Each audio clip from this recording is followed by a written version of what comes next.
This is the moment. The Bachelorette is back. And the power I'm gonna fall in love. is in Jen's hands. And I'm gonna do it my way. ABC tonight. Everything about her is great. I feel so special. Jen's looking like a queen. My men are very, very hot. Someone call 911. You are looking so fire. This is the beginning of a new era. The Bachelorette season premiere tonight, 8/7 Central on ABC and stream on Hulu. You have to make it so that it's not just you being the bad guy, you bossing everybody around. Yeah. It's just your way or the highway, and like you're such a mean mom. Because it's not. It's actually just problems that you're trying to help your kids solve that are required from school and all these other things. Welcome to the No Guilt Mom podcast. I am your host, Joanne Crone, joined here by the lovely Bree Tucker. Why, hello, everybody. How are you? I like singing. It's wonderful. Today, like, if you have a kiddo who just like rallies against you and is so strong-willed and doesn't seem to listen, this is an episode you are definitely want to stay tuned into, because we're talking with Danielle Bettmann all about these deeply feeling kids or strong-willed kiddos, no matter how you want to label it. It's those kiddos with the intense emotions, and they're wonderful. And we have some great tips on how to deal with it, including hostage negotiation tips. Yes. So, yes. So Danielle Bettmann is the founder of Parenting Wholeheartedly, positive discipline certified parenting coach for families of strong-willed kids, and host of the Failing Motherhood podcast. She helps defeated parents find validation, support, and proven techniques to parent their strong-willed kids with composure, connection, confidence, and cooperation. And let's get on with the show.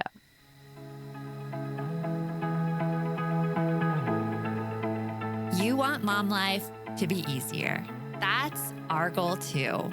Our mission is to raise more self-sufficient and independent kids, and we're going to have fun doing it. We're going to help you delegate and step back. Each episode will tackle strategies for positive discipline, making our kids more responsible and making our lives better in the process. Welcome to the No Guilt Mom podcast.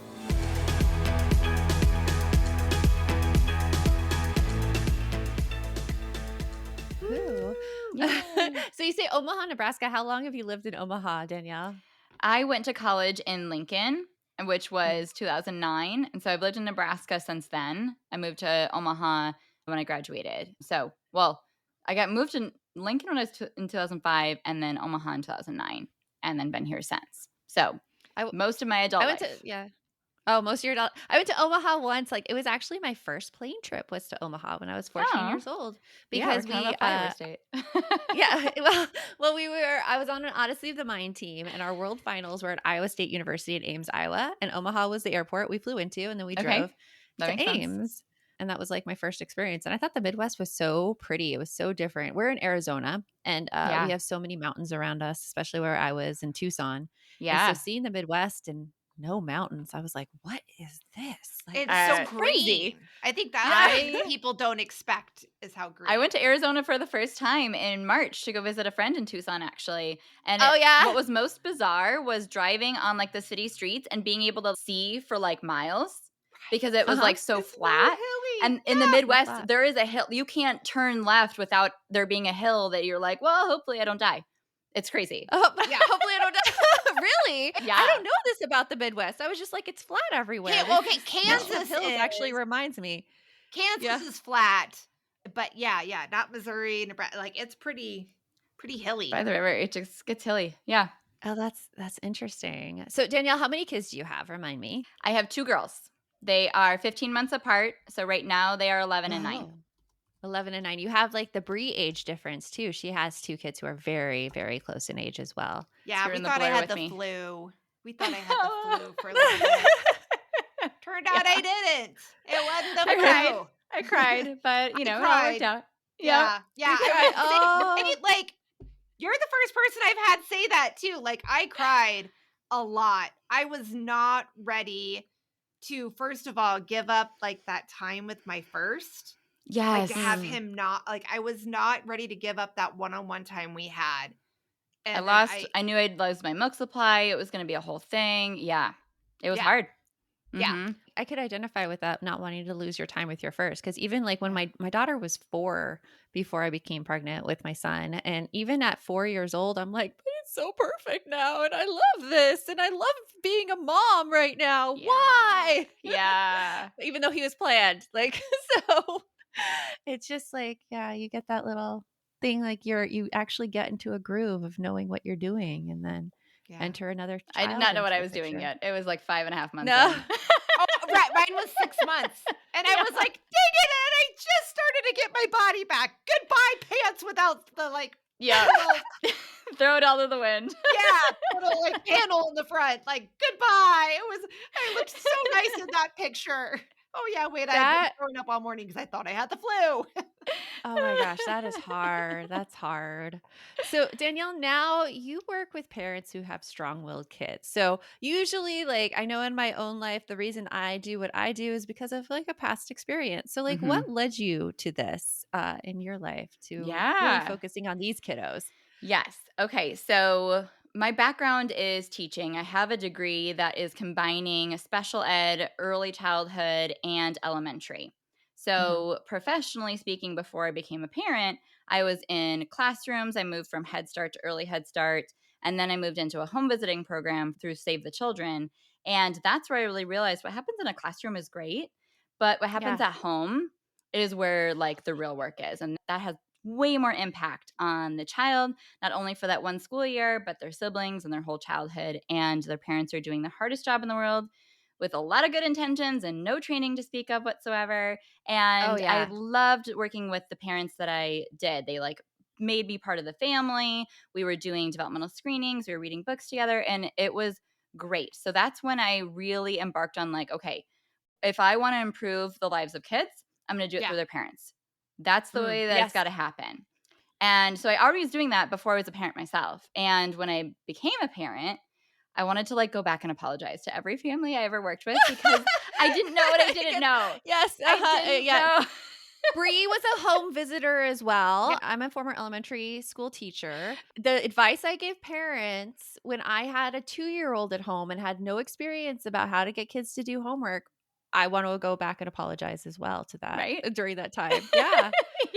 Yeah. It's just you don't know what you don't know. No. I mean, textbooks are one thing, right? Exactly. But like classroom management does not translate to your own kid. It does not. It does not. And sometimes it doesn't even translate to your classroom. Let's Right. be honest. Right. I mean, like the one class you got out of the 4 years, you're like, I need more than that. Yeah. So I had my 2 daughters back to back, like we have already said. And my second daughter, I could not believe how different her temperament was from my first. And I mean, they were essentially Irish twins. We were doing all the same things. I treated them what I felt like in the very same ways. And what I got as a reaction from each one of them was wildly different. I mean, she had the biggest emotions, high highs and low lows, and you could not change her mind with logic and reasoning. There was just no in between. And so I very quickly started figuring out what works for her. I got to go like back to the drawing board on my second. And at that same time, I was trying to help my husband not only get up to speed on like everything I knew about child development and brain development and like, you know, healthy communication, but also what I was learning in real time with figuring her out. And then I started talking to other friends who had it's essentially an Annie like I did.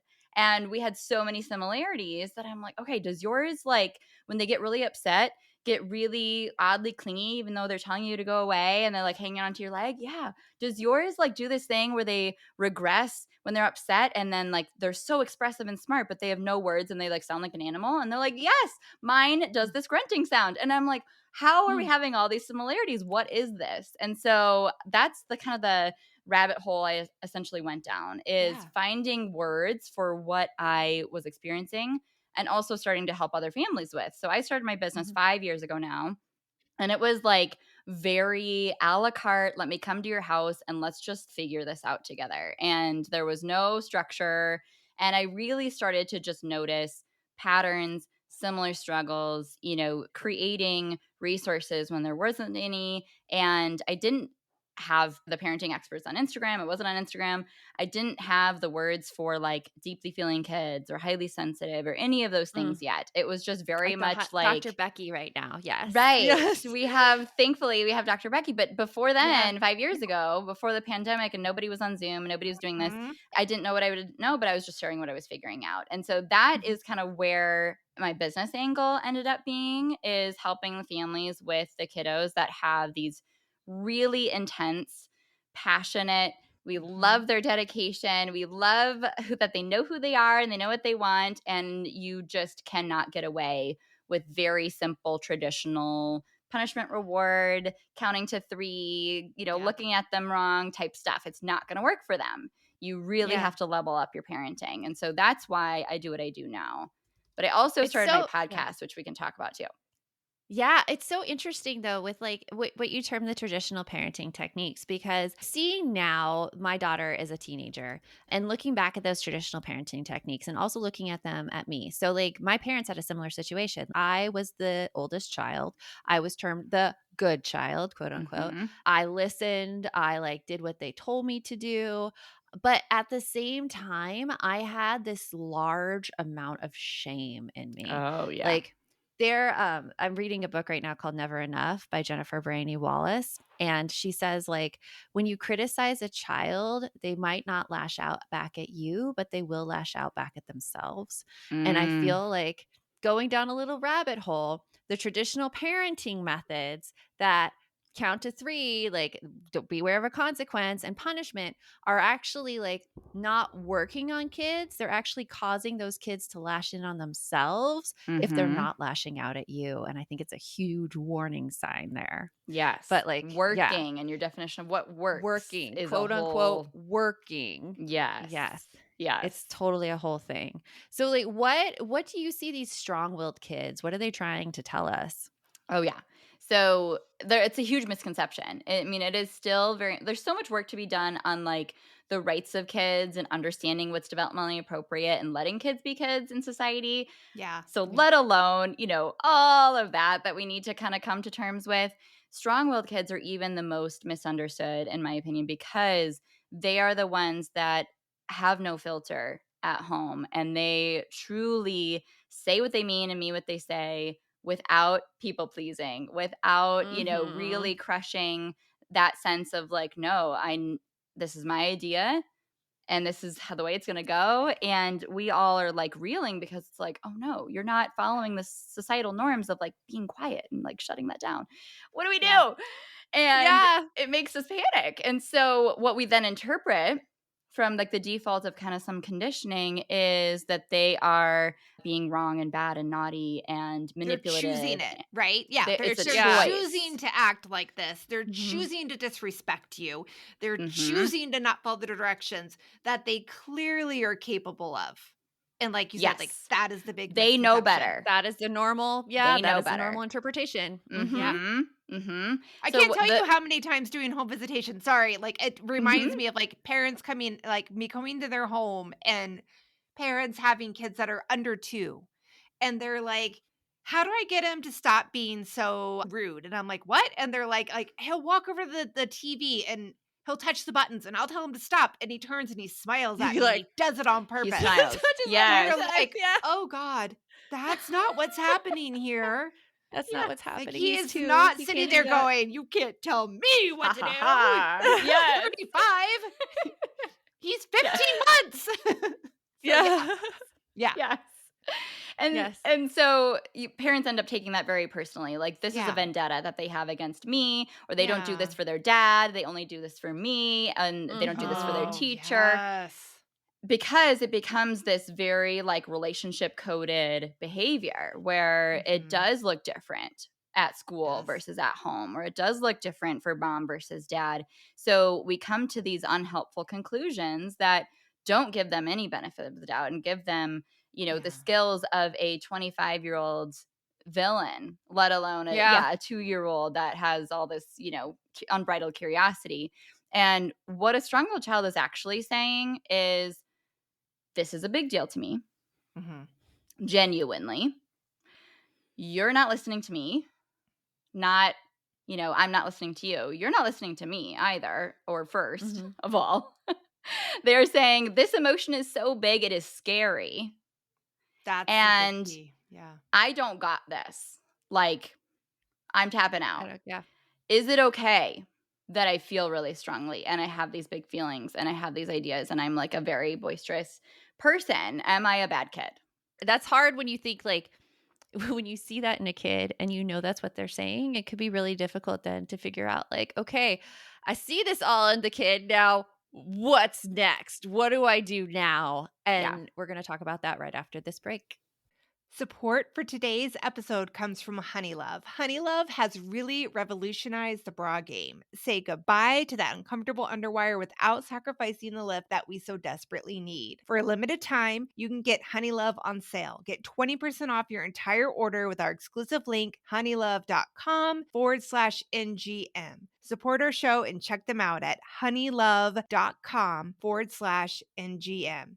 Now, let me tell you guys, I have found that as I've been getting older, that comfort and cuteness are not as easy to find when it comes to a bra. And I can honestly say that I have found that with my new crossover bra from Honeylove. It is so comfy and it gives me the lift that I desperately need as 44 years old with lovely triple D ladies. I honestly have had the hardest time trying to find a bra that doesn't feel like I'm wearing my grandma's bra. And this is it.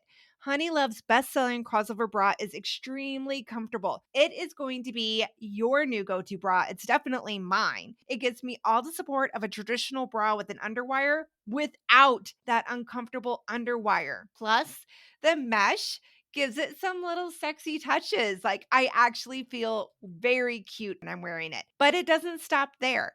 Honeylove also has really great shapewear, tanks, and leggings for everyday support. I recently found the perks of wearing shapewear. I know it took me a while to get there, but I've tried it and it was amazing.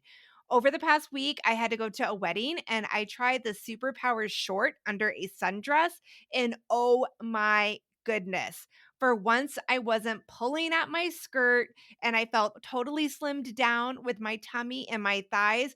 I have not felt this confident in a sundress in a very long time. What can I say? Honeylove has you covered for those everyday looks, workouts, weddings, everything. And it's definitely something that you need in your life and you have earned it. Honeylove is not just about supporting women, it's about empowering women. So treat yourself to the best bras on the market and save 20% off at honeylove.com/NGM.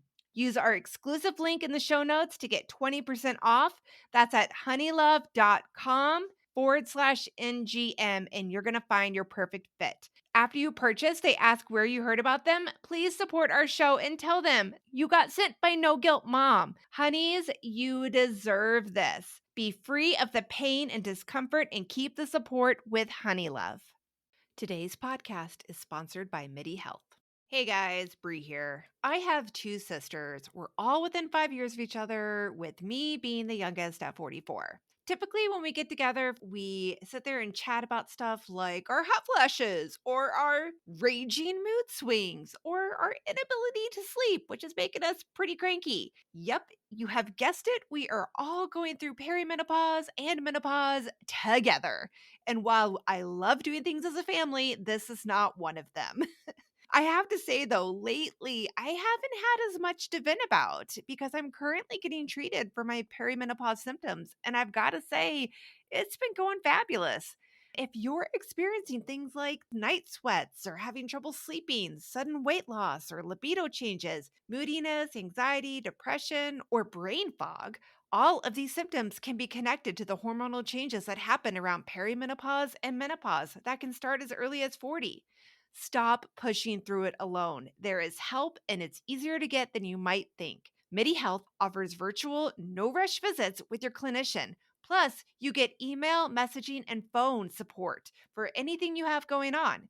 The best thing is MIDI accepts most insurance coverage and has affordable cash payment options too. So schedule yourself a virtual visit to discuss your symptoms and health background in depth. You'll come out of the experience feeling heard and with a plan to start feeling better. With specialized insurance-covered care, MIDI puts relief within reach for so many women more than ever before. You deserve to feel great. Book your virtual visit today at joinmidi.com. That's joinmidi.com.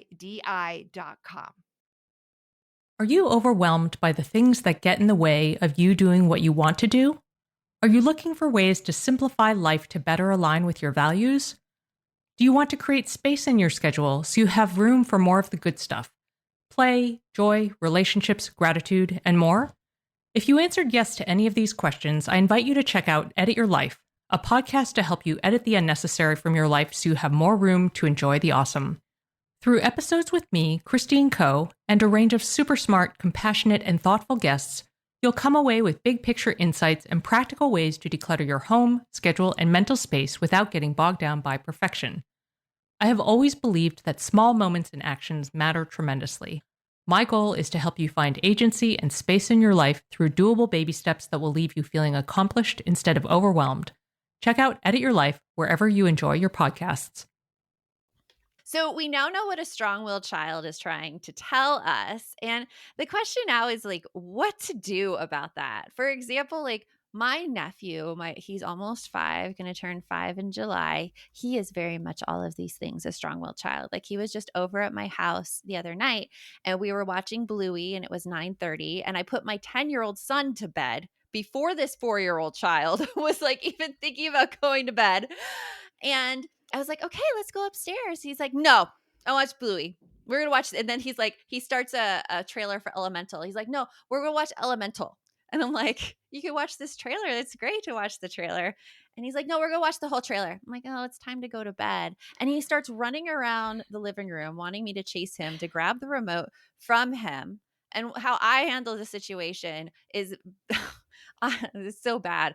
It's not bad, but it's more like using things I know about the child and our relationship about the child to entice him into things. I know that he does not like our basement. He does not like being alone in the basement. So I just told him very matter-of-factly, hey, everybody's going to bed right now and it's going to be really dark up here. So why don't you just come upstairs with me and we could read a book? He's like, you're not going to be down here anymore? I'm like, no, we're not going to be down here anymore. Oh, okay. And he puts down his remote and he comes upstairs with me. And that's the only way I could have diffused that situation. But see, that was so much better than get your butt upstairs right now. I mean it. Yeah, because kids won't, they won't do that. Yeah, but I'm someone who has been in the classroom. I've been at this for a while. I know how to read the room. What do you suggest to parents when they're first starting out, when they have this strong-willed child and they have no idea how to handle the situation? Yeah, how do you help them read the room? I like how you said that. That's a really good way. I know how to read the room. Yeah. I know when I'm at a failing situation that took one way. Yeah. But that genuinely is a skill of like catching yourself in real time. Because sometimes what comes out of our mouth is so much a reaction rather than a thoughtful response. Yep. And like the thoughts that were coming in our head and the way that we're interpreting the meaning from the situation, the story we're telling ourselves is not even a choice. It's very much just like an unconscious stream. So catching yourself in the real time and being able to name the situation of like, this isn't working. Yeah. I might need to cut my lessons. Like it usually starts with like, this is a failing situation. Yeah. There's a time where you need to go stop for a second, pause. Am I really losing to am I losing to a 3-year-old right now? Is he outsmarting me? He is. Okay. Yeah. Yeah. I'm really trying to argue logically with a 4-year-old. Like, okay, no, maybe I need to tap. Yes. No. And you're at like a crossroads. And a lot of times when you're at the crossroads, you have the choice to get really angry and take it personally and set off this defense mode in you to double down and defend yourself and your stance with logic and explanation and reasoning and, get things to go your way no matter what. Or, and you do have a choice here, or you get creative and you get playful and you find another way to bring them into the momentum of the cooperation that you need. And you can't do that if they don't think that you even get what they're saying or hear what they're saying at all. With strong-willed kids, they are acting in a way that they find is very justified, and necessary and is working for them. So what I'm So if- hearing you say is like if they Mhm. don't feel secure, they're not going to have that trust that and to be able to let down their own guard with you. For sure. Yeah, their guard is up, their guns are blazing, and they are like, we're going to go to war on Mhm. this, and I don't care. Yes. Wild West. Let's Wow. meet. And if Let's you haven't go. read the book, I highly recommend it. It is not a parenting book. It's called Never Split the Difference by a Navy SEAL. He talks a lot Okay. about how to negotiate with a terrorist, which we Yeah, I think about this all the time with It parenting. really Yes. is. Yeah. like the skill of Yeah. communication, of being able to manage that conversation, where he says your first goal is to reiterate back to the terrorist, in quotes, what they are saying in a way that they would say exactly. Then and only then do you Yes. have power in that conversation. Because if you are not listening, if you are just bulldozing, dismissing, saying your own agenda, there is no cooperation happening. There is no Yeah. next step. It is just Mhm. now we have gotten both of our feet in the opposing sand and the tug of war is on. The power struggle has ensued. Yeah. So it goes against everything our brain is telling us, though. We can't possibly be like, let me pause my time crunch, my agenda to hear them out and make sure that they know I heard what they're saying. And yes, that is also a big deal to me too. So it hits us in the Yes. knees every time. But the biggest thing for managing a moment with a strong-willed child is to hear them out to the extent that they would say, yes, mommy, exactly. Where you're saying, Yeah. you love this TV show. You do not want to go to bed. Mhm. You say, no, mommy. Yeah. And they're like, wow, you actually heard me this time. This is great. Good job. You see their defenses Oh, they melting melt too when physically. you do that. Like the fight, like in the body language, they're just Especially like yeah. that's why I tell you that's why like under 5 is my favorite age group because like you can just see On a dime. everything happening. Yes. Yes. Mm-hmm. Yeah, I could see that in teenagers too. I think it's just It is different the signs to toddler look round for. 2. They will put Yes. their guard Oh up. yeah. Toddlers with Yeah. better vocabulary. That's what you got. It's the same matter of you don't understand. Am I getting it right there, Joanne? You don't Exactly. understand what it's like. Yeah. Yep. You don't get Mom, it. you're not a teenager in 2024. You don't get it.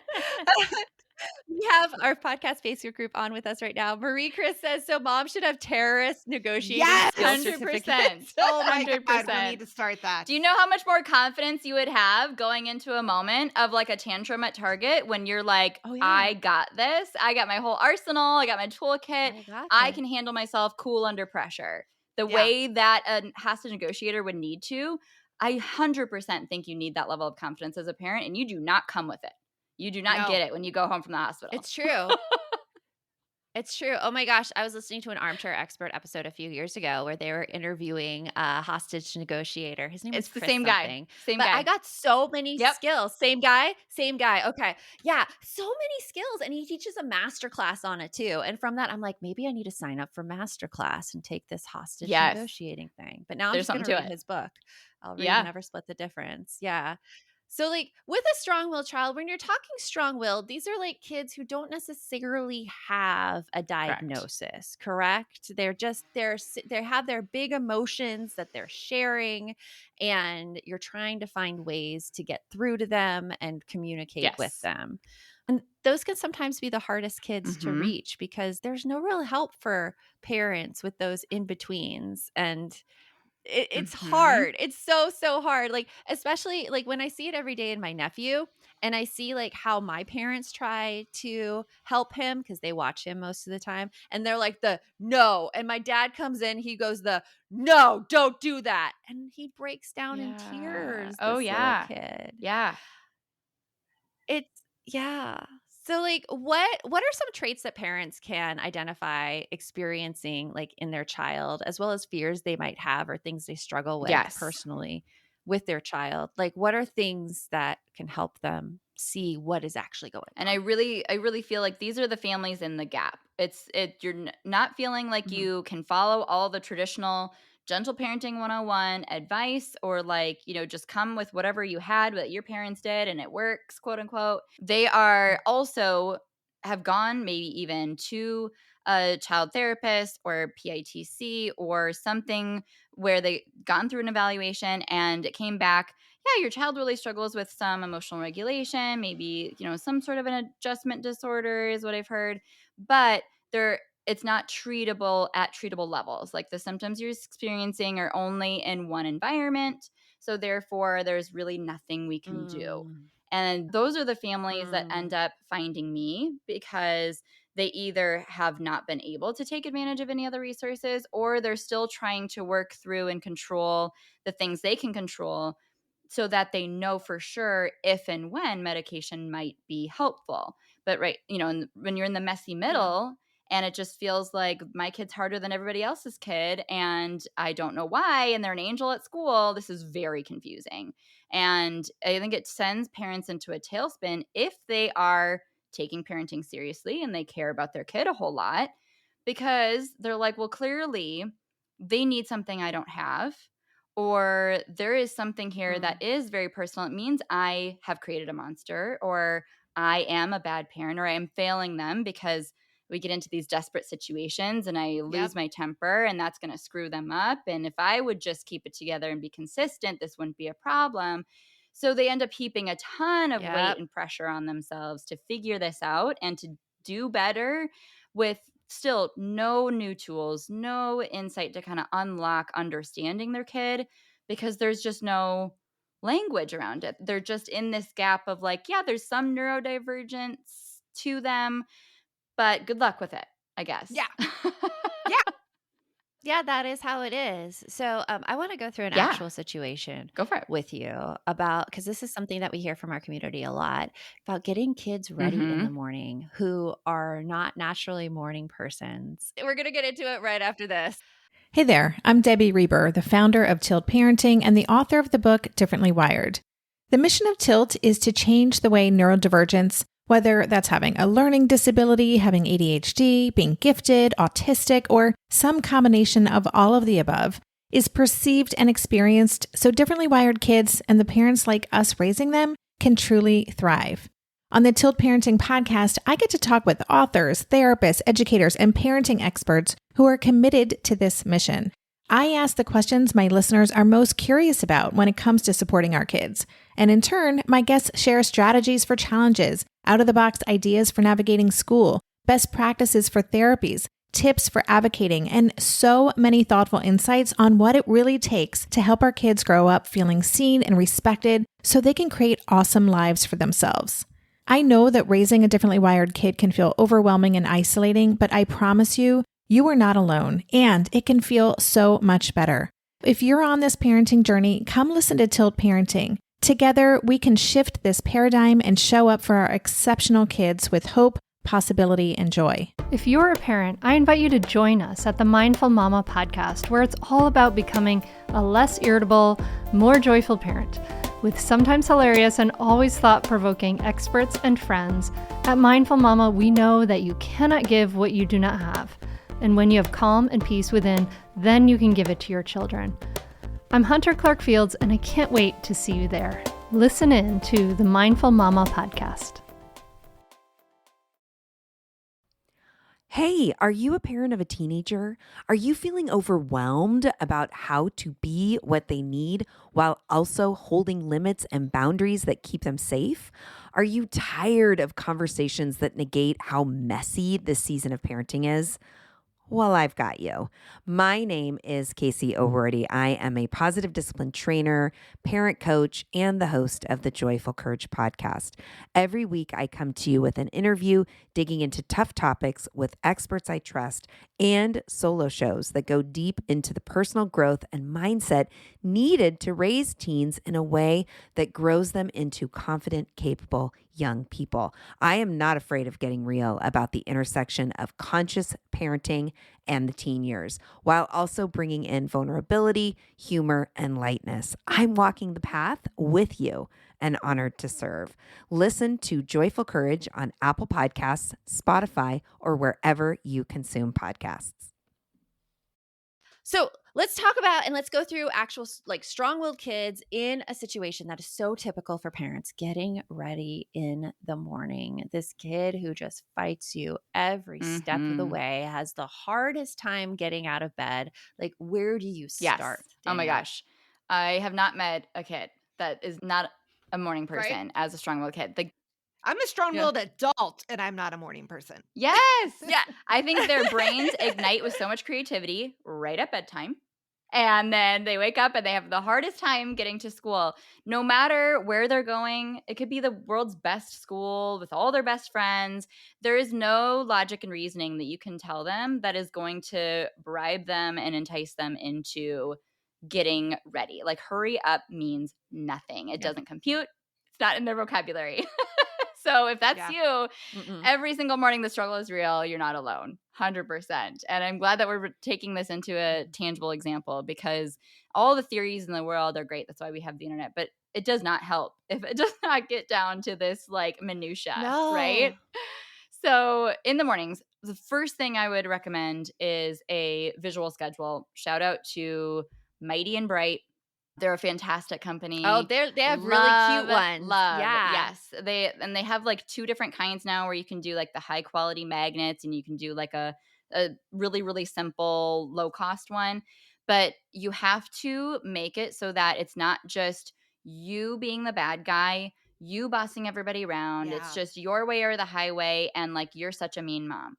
Because it's not. It's actually just problems that you're trying to help your kids solve that are required from school and all these other things. So making it much more tangible to say your chart says, these are the 5 things we need to do. Yeah. Which one would you like to do next? Or how far are you on your chart? Are you finished? It puts your kid into a more empowering state when it feels like they're being bossed around all the time with these care tasks. They need to know it's not just you. It's like the clock, it's the chart, it's school. They're the ones that are telling them what to do. But here's how they have control over it, or here's how they can play out their timing of it, or making it their choice, or getting to kind of pick. And because they want something that gives them a sense of control and some dignity. And so a visual schedule is one of the best places to start. It's worked so well. Like I Same could here. say just from my experience, I used one with my son getting ready, and we printed it out, and I let him determine the order he did things in the morning. And so he was posting it up on the wall with me. He's like, I want to do this first. I want to do that first. I want to do this first. Win-win. And then, so that took so much anxiety out of the morning, because he could just look at his wall and be like, oh, I haven't done that and that and that, and go on with his day. It works so well. Good. So well. The other thing that I really want parents of strong-willed kids to understand is strong-willed kids can be extremely independent and very like capable of extremely intelligent things. And they love to be held, and they want you to do it for them. And they want like there's this dichotomy of like, but I feel so loved. Yes, when I can like be doted on and you help me get dressed, even though I am 4 and I can do it by myself and I know better and I'm like a big kid now. I still feel like it's like a love language. When you help me with something I know I'm capable of doing, it makes me feel so much more connected to you. And then when it's not a power struggle and you can just be like, sure, you do it by yourself or I'll help you. Oh, you want me to help? Okay, great. When we don't make it like a thing of, but you're 4, you have to do it by yourself now. It's just so much smoother, so much faster. We can actually, and I know I remind parents all the time, they will put on their own pants by the time they get to college. They will be okay. I had a friend that used to always say that to me, like, if they will do X, Y, Z, insert the skill here by the time they go away to college. I promise. Yes. It's hard It to doesn't get feel out of like the it. trenches when you're in it. It is. It feels like the longest really days. hard. And 100%. It just, you think like we should be out of this phase by now.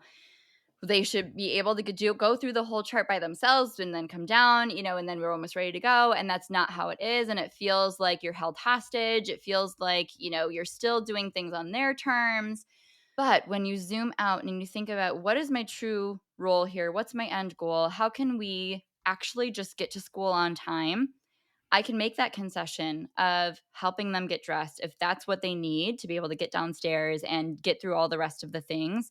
And truly, it's like when we are already in bed and we ask our spouse, like, oh, can you fill up my water bottle for me? Are you capable of that? Mhm. As an adult, 100%. Yeah. Do you feel loved, totally. though, when someone does something for you you're perfectly capable of doing? True. Yes. True. That's like the Very message true. that they're getting in Very that true. moment, and that can actually transcend the next 5 things going smoother because, you met that need in that one moment.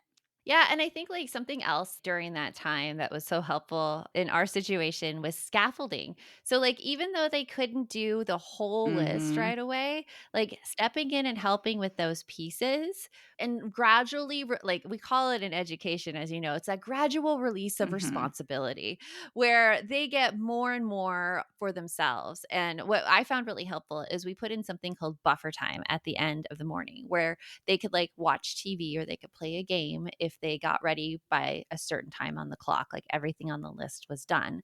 So then it wasn't just me trying to like scoot them out Mhm. the door. It was them wanting to get this time to do exactly what they wanted to do Yeah. in the morning.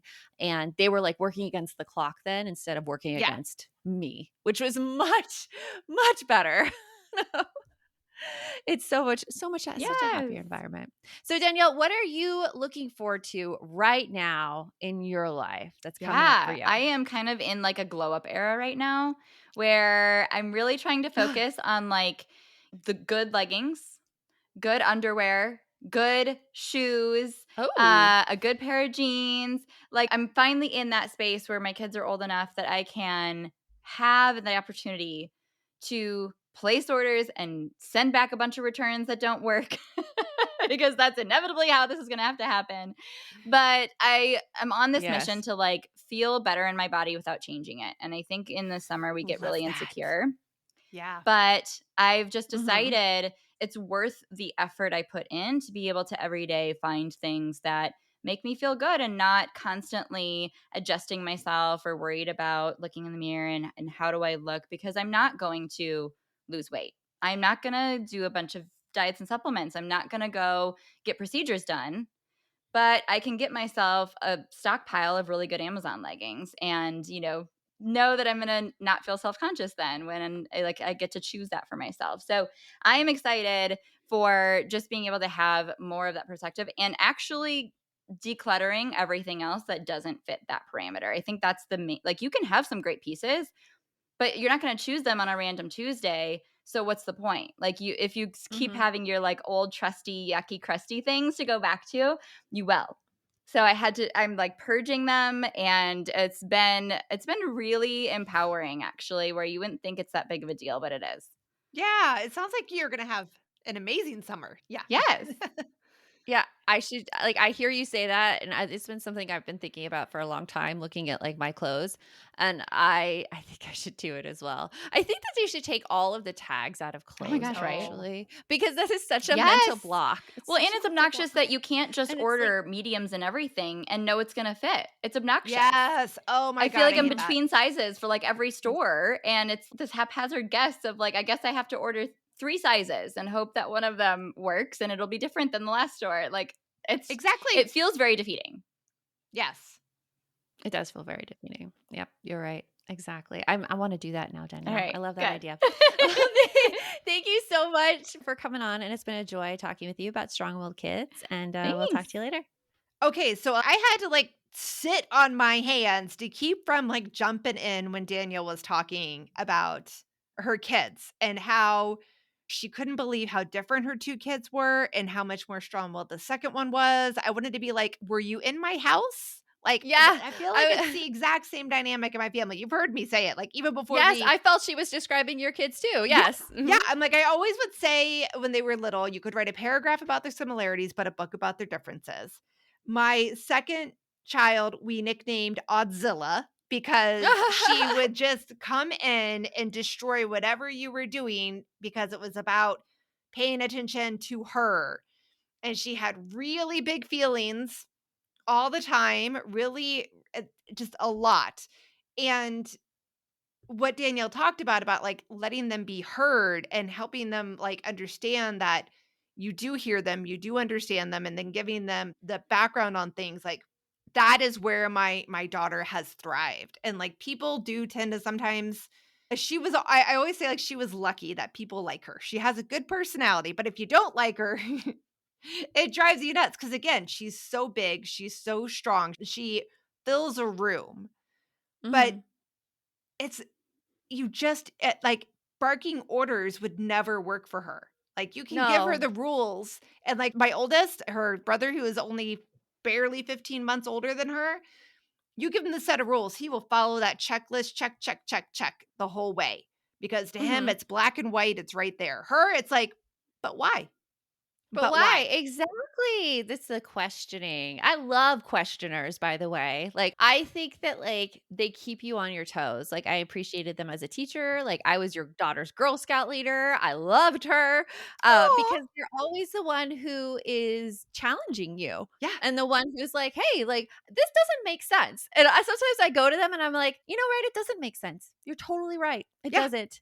And like, this is just the easiest way I found right now. So, can we do this? And they're like, yeah, we can do this. Fine. Yeah, most of the time, like, and those are the kids that a lot of times do get labeled as like bad, disruptive, like, and it's not always really what's going on. They just have a lot of questions about why, and if you can stop and talk to them about it and let them feel like they're being heard, they are so much more open to what's going on.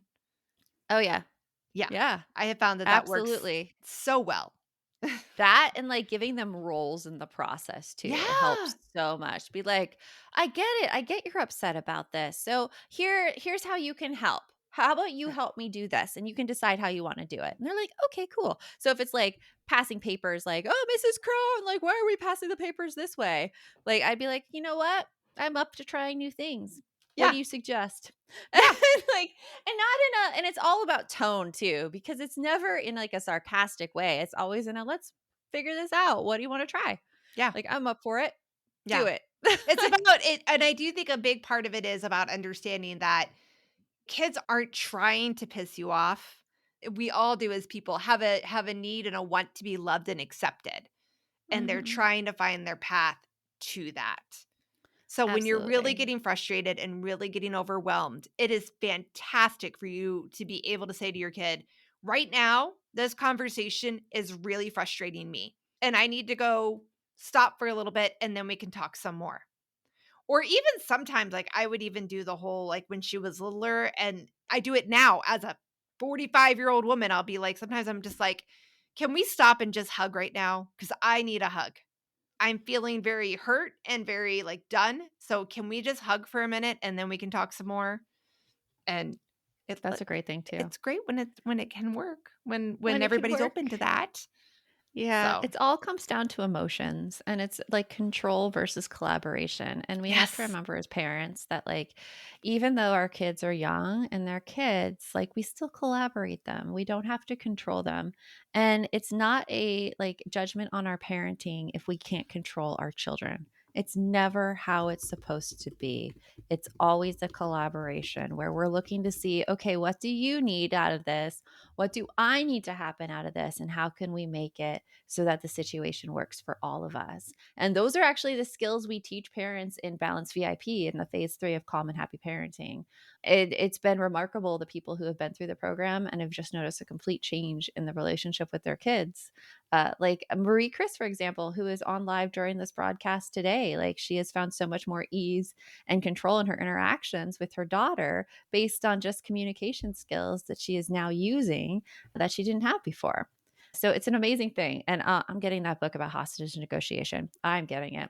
Yeah, you talked about him a few times. I think we might have to like have him on the podcast possibly. Oh my We'll have gosh. to read that. I'll read his book first and then I'll hit him up on Instagram and do my whole spiel. Get in there. It's the way I get our guests. That's people. what It's works. a secret method. Secret method. Works, man. Yes. But yeah, so like if you love this episode, come join us in our No Guilt Mom Facebook group. We have a No Guilt Mom podcast Facebook group. You can talk about the episodes, talk about like the struggles you're having. It is an amazing community of hundreds of women or people. I don't even know if they're all, like probably not all women, like hundreds of parents that listen to the podcast and like to talk about and relate about parenting. So it's a fantastic community to come join. There's a link to that in the show notes. There's a link to learn more about balance. And there's also a link to join our newsletter if you just want to dip your toe in. Yeah. So remember, the best mom is a happy mom. Take care of you. We'll talk to you later. Thanks for stopping by.